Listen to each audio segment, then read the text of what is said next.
Hi, I'm Scott. I'm a Quiet Place fan. Hi, I'm Senthil, and I'm a Bird Box fan. So the two of us have decided, since we disagree, we're going to start watching as many horror movies as we can and come up with a new way of rate them. Come join us. Good morning, Scott. Welcome to another recording of Offline. Hey, good morning, Synthil. It's been a while. We had a little break there. We did. Now we're ready to get right back into it. What movie are we going to talk about today, Scott? I am really excited by this one. This is one that you actually found, Synthil, and there's actually a ton of movies that have the same name. And the name of the movie that we're looking at today is called The Furies, and it was released in 2019 by director Tony D'Aquino. And I hope if I'm mispronouncing your name, I apologize. This was a hell of a find, Synthil. This was a really good find. First of all, how did you find this movie? The same way we found the others, just Amazon recommendations and then following it. And some of them are good hits and some of them are not. So it was pure chance.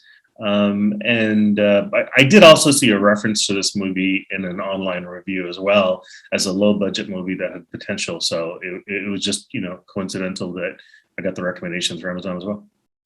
So I have to tell you, when I first started watching it, it looked to me like it was going to be another one of these ones where, you kidnap the woman, you put her in a setting and you hunt her, right? Ready or Not, Get Out, all of those movies are kind of centered around that, the damsel in distress.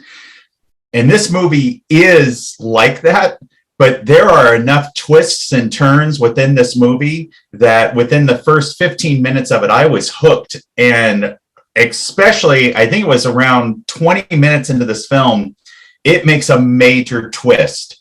And you're not expecting it. You don't see it coming. I can't believe they pulled it off. It was really well done. I agree. And to our viewers, some of this may be a little bit spoilery. However, what we're going to talk about is also described in the movie description as well. So they do give away a little bit of the twist. I found multiple surprise elements in this movie that I thought made it a little bit different than your traditional hack and slash. Now, it does have some hack and slash characteristics. There's some very gory, difficult to watch, violent scenes in it that I thought was a bit gratuitous and therefore shock value. But the twist made it worthwhile watching. I enjoyed it. Yeah. What I thought was great about this film is if you are into gory horror, this movie will tick those boxes for you. I mean, there's a scene with an axe that I just was like, oh my God, it made me cringe watching it. I thought the acting was really well done. And the settings were done well. The whole costumes were done well. It didn't feel fake to me. The gore didn't feel fake. I mean, it wasn't like you could see tubes of blood shooting out. It was well done. And Synthil, this was done for $1.5 million. I was really impressed because, as you said, I was impressed by the actors' performances. It was extremely convincing. The outdoor scenery that they picked, with the cinematography and the practical effects you used to generate the hostile level of visual gore, was impressive for the budget. Yeah, and actually, where I'm actually really shocked by this is, Synthil, we went back and looked. This director's only done 2 films, one back in 2005, and then this film coming in 2019. And for the quality of a low-budget horror film, I'm actually shocked that this is only a second film. It was done really well. The pacing was really well done. It wasn't a stodgy script. And so when I went out and looked and I found out this was it, this is the only, I was shocked just because for what he was able to pull off for 1.5, especially with the special effects and the gore factor of this, it blew me away.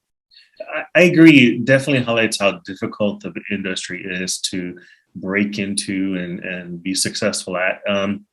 I thought the writing was very unique. It really, what was unusual about this hack and slash is that there is some strategy involved for the victims in the movie.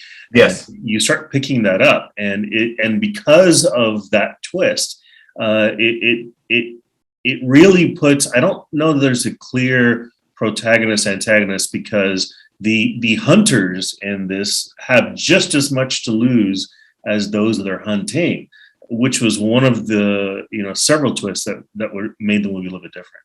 Cynthia, what I loved about that was, who was good and who was bad. Now, at the beginning, of course, you're sitting there saying, well, of course, it's these women who were picked up and put out here. But as the movie turns and twists, because as they find out the game, decisions are having to be made that suddenly turns the people that you're rooting for, you're suddenly rooting against, right? It was so well done. It was. Everybody's a victim. I think that's what it comes down to. Yeah. So it's hard to know who to root for. And the ending, there is a bit of a satisfying ending if you're into karma, I guess is a good way of putting it. Yeah. But the story was really well written. It's unique and different. I would love to have seen more from this director.